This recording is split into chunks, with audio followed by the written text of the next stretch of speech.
This video accompanies learning IoT with Python and Raspberry Pi. In this video, we'll look at how to use additional tools to troubleshoot DNS. We'll install the Network Time Protocol service in order to synchronize the time on the Raspberry Pi with a reference time source. And we'll create a secondary name server that has a read-only copy of the DNS zones. You'll need the equipment shown here, and you'll need to complete the steps in Learning IoT DNS Lesson Part 2. Let's look at some additional commands that can be used when troubleshooting the configuration files for DNS. One command is name-check-conf. This will check the name.conf file for syntax errors. It'll also check any included files such as name.conf.local and name.conf.options. In order to check the syntax of a zone file, we'll use the name-checkzone command. The first parameter is going to be the name of the zone we wish to check, which is learningiot.local. The second parameter is the path to where the zone file is located.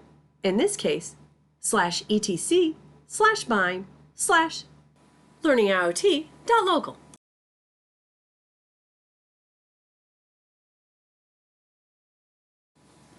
We'll next use the netstat command, which displays TCP/IP connections. The -A is going to allow us to see listening and connected ports, and we're looking for port 53, which is the port where the DNS service is listening for connections. The next utility we'll use is the dig command, and we'll dig Raspberry Pi.learningiot.local. This gives us additional information from the DNS service. If there had been a problem, you would have seen an error message rather than A and NS records. DNSSEC, DNS Security Extensions, has the data signed by the owner of the data. Synchronization of name servers is necessary since the validity of DNS signatures is time-based. The time can be set manually by using the date command. The format for the date command that sets the system date and time is a 2-digit month, a 2-digit day, a 2-digit hour, a 2-digit minute, a 4-digit year, followed by a period, and 2 digits for seconds. We can also install the Network Time Protocol in order to synchronize with a reference clock. Enter sudo apt-get install NTP.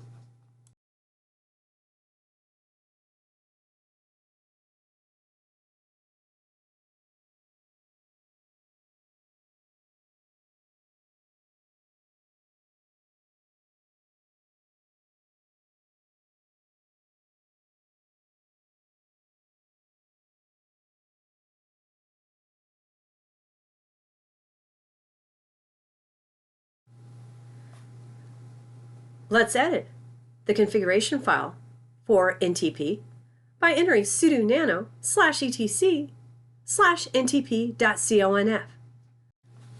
Notice that there are fully qualified domain names for 4 NTP servers on the internet. We're going to ping several of these fully qualified domain names for NTP servers in order to obtain the corresponding IP addresses. The reason we need the IP addresses is because when we turn off the Raspberry Pi, we will no longer be synchronized with a reference clock. We cannot use DNS at that point because DNSSEC requires time synchronization. We need the IP addresses of the NTP servers with the reference clocks, since we'll be adding those addresses into the ntp.conf configuration file.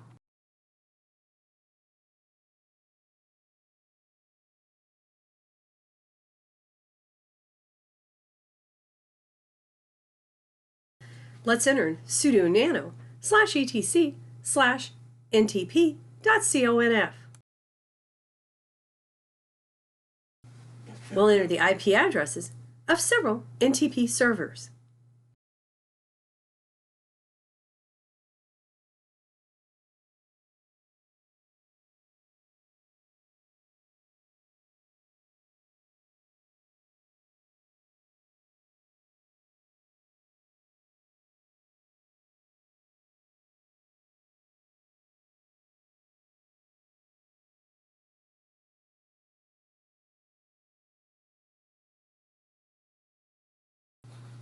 Press Ctrl-O to save the changes, and press Ctrl-X to exit.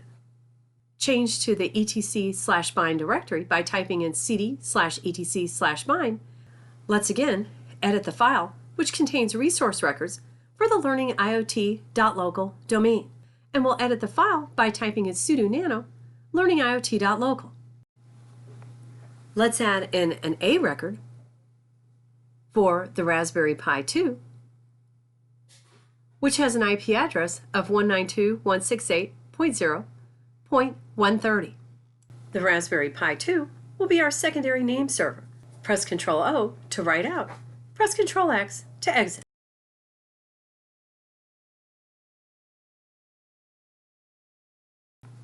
We'll use the SSH client, the Secure Shell client, in order to establish a secure connection to a remote Raspberry Pi. We'll log on as the user Pi to the remote Pi that's at 192.168.0.130. The IP address of your remote Raspberry Pi may be different. Since this will be a DNS server, I've configured a static IP address. Enter sudo nano /etc/dhcp cd.conf. You'll also need to configure a static IP address for your secondary name server. Press Ctrl-O to write out. Press Ctrl-X to exit. Next, you'll need to set the host name of the secondary DNS server. Enter sudo nano /etc/hostname. The fully qualified domain name of the remote Raspberry Pi will be raspberrypi2.learningiot.local. This is the same name which we entered an A record for in the learningiot.local file on the primary name server. Press Ctrl-O to write out. Press Ctrl-X to exit. Notice the fully qualified domain name cannot yet be resolved to an IP address. Let's next install the bind9 service by entering sudo apt-get install bind9.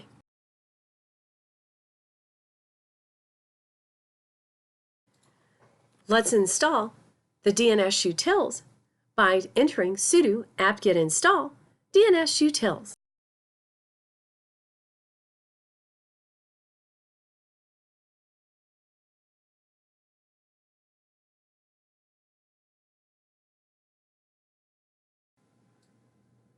We'll edit the configuration files for bind9. Enter cd/etc/bind. We'll give write permissions to this directory by entering sudo chmod a+w space period and sudo chmod a+w space period period.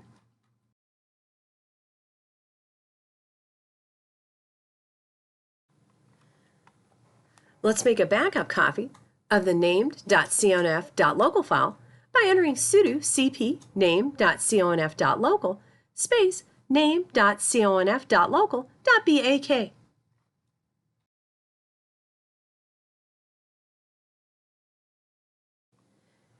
Enter sudo nano name.conf.local to edit the named.conf.local file.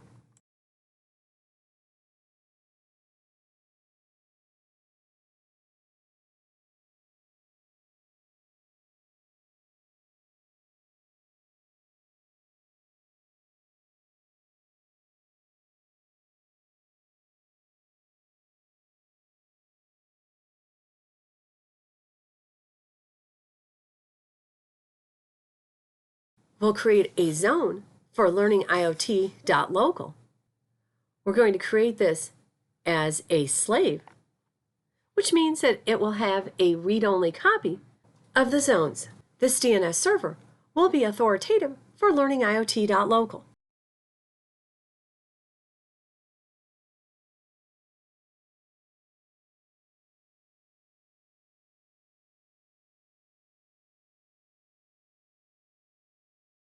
We'll put the IP address of the primary name server, which has the read-write copies of the DNS zones, which is 192.168.0.129. This secondary name server will perform zone transfers from the primary name server.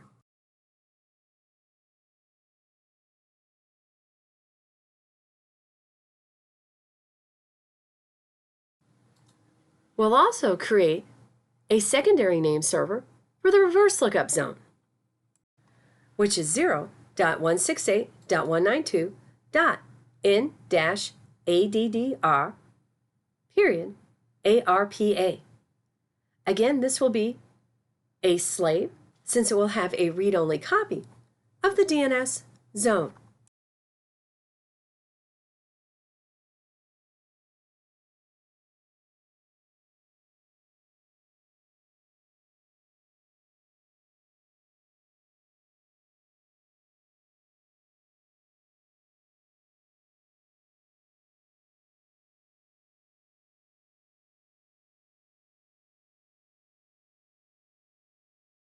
Again, we'll specify the IP address of the primary name server, which is 192.168.0.129. Press Ctrl-O to write out, press Ctrl-X to exit.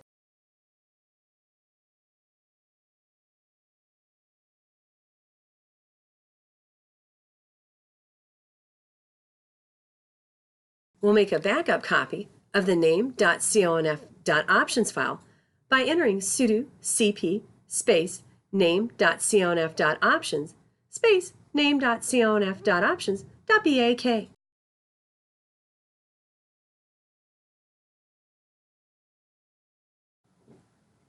Let's edit the file by entering sudo nano name.conf.options. We'll enable recursion so that we can walk the tree, and we'll also enable forwarders to forward on those name to IP address resolutions for which our name server is not authoritative. Remove the 2 forward slashes in front of these lines. This will remove the comments from the lines related to the forwarders. Plus Ctrl-O to write out, press Ctrl-X to exit.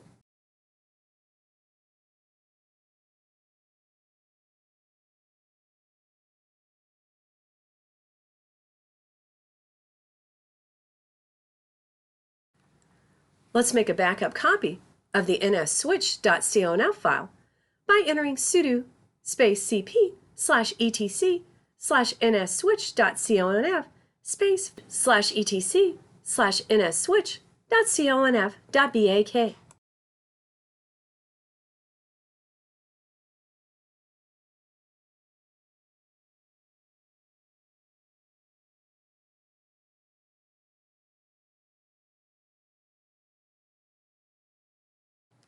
We'll edit the nslookup.conf file by entering sudo nano /etc /nslookup.conf.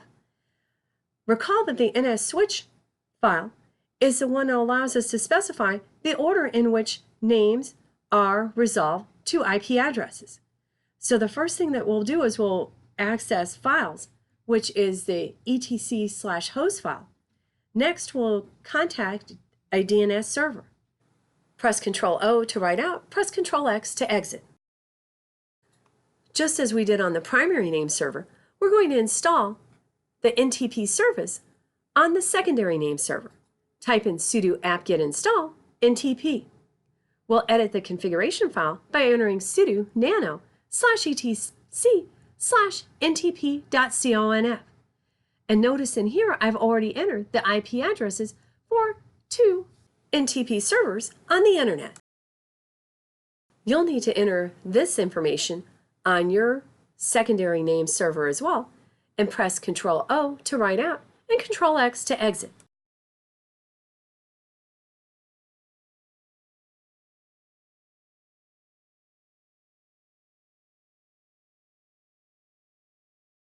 We'll run sudo name-check conf to check our name.conf.local file and name.conf.options file. Since there were no errors, let's restart the bind9 service. Enter sudo /etc/init.d/bind9 space restart. This will start the bind9 service with the updated configuration files. Enter sudo reboot. We rebooted the secondary name server, so enter SSH pi at 192.168.0.130 in order to SSH into the secondary name server. Let's enter sudo nano /etc/dhcp cd.conf.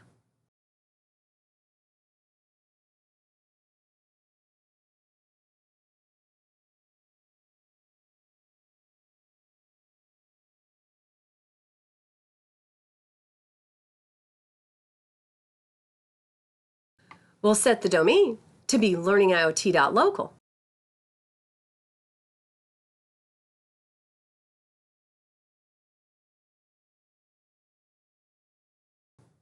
And we'll set the search to also be learningiot.local.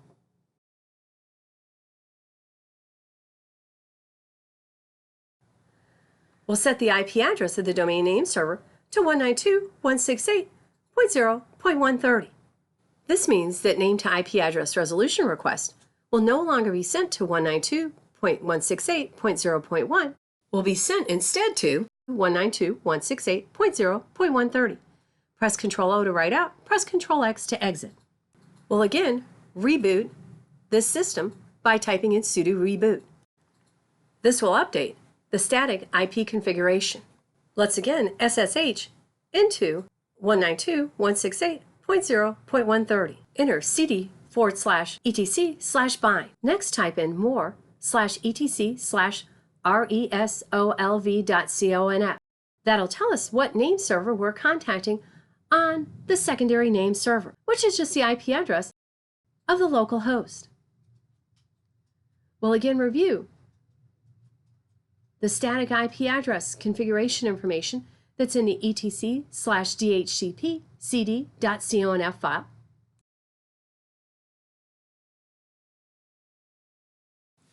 Press Q to quit.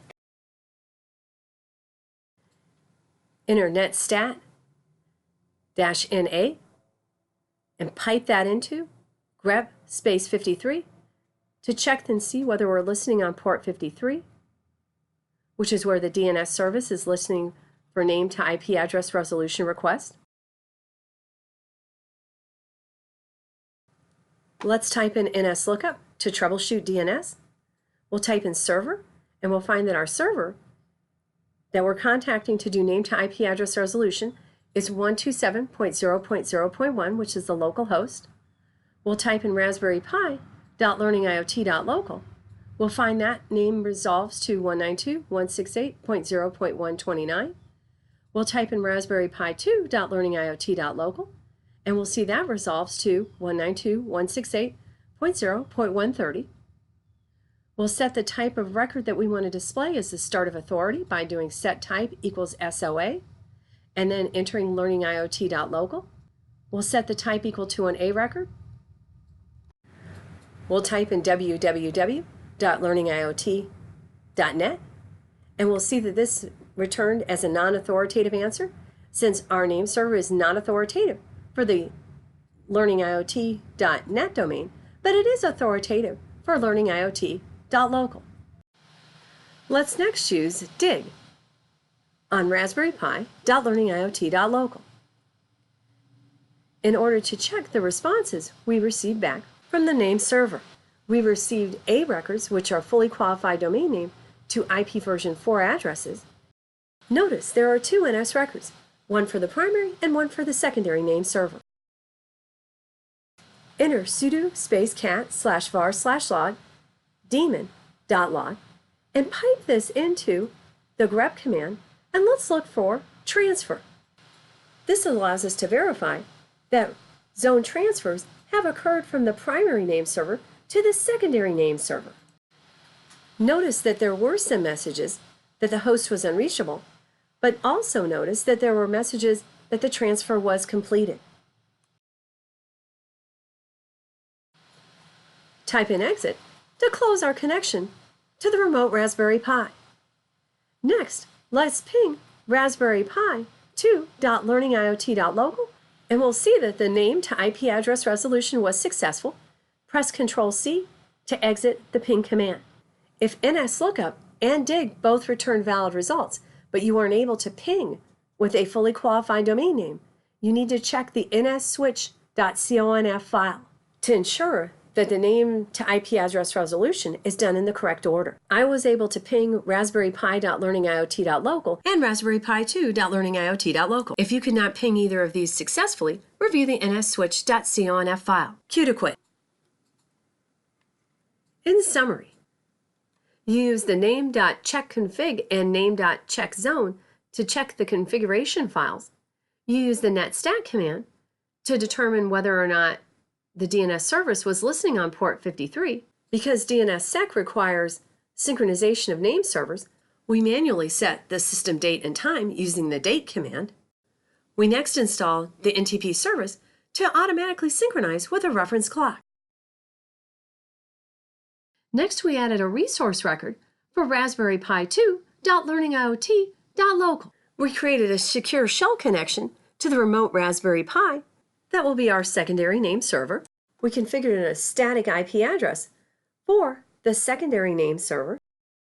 And we also set the host name to be Raspberry Pi 2.learningiot.local. And we rebooted the system. We again SSH'd into the remote Raspberry Pi and installed the bind9 service and the Dns Utils. We installed and configured the NTP service, the Network Time Protocol service. We set write permissions for all users on the /etc/bind directory. We edited the name.conf.local file to add a secondary for the forward lookup zone and the reverse lookup zone. We enabled recursion by entering recursion yes so that we could walk the tree, and we also enabled forwarders so that we were able to resolve names to IP addresses for those domains for which this DNS server was not authoritative. We edited the name service switch file in order to specify that DNS should be used after checking the host file. In order to apply the updated configuration files, we restarted the bind9 service. We used the nslookup command to troubleshoot DNS. We set the server to be Raspberry Pi 2.learningiot.local. Since this is a server we wish to troubleshoot, we next set the type to be SOA, start of authority, and typed in the domain name, learningiot.local. Then we set the type of record to be the A record and entered several fully qualified domain names, such as Raspberry Pi.learningiot.local, Raspberry Pi 2.learningiot.local, and www.learningiot.net. Thus, we tested that we could resolve names for which this server is authoritative, learningiot.local, and for a domain for which this server is not authoritative, learningiot.net. We use the dig command and enter dig Raspberry Pi 2.learningiot.local in order to display information such as the A, AAAA, and NS records. We search the daemon log for any messages related to zone transfers. These would be zone transfers from the primary name server, Raspberry Pi.learningiot.local, to the secondary name server, Raspberry Pi 2.learningiot.local. Finally, we pinged using the fully qualified domain name to ensure that we could resolve those FQDNs to IP addresses. For links to where you can buy Learning IoT with Python and Raspberry Pi, go to www.learningiot.net.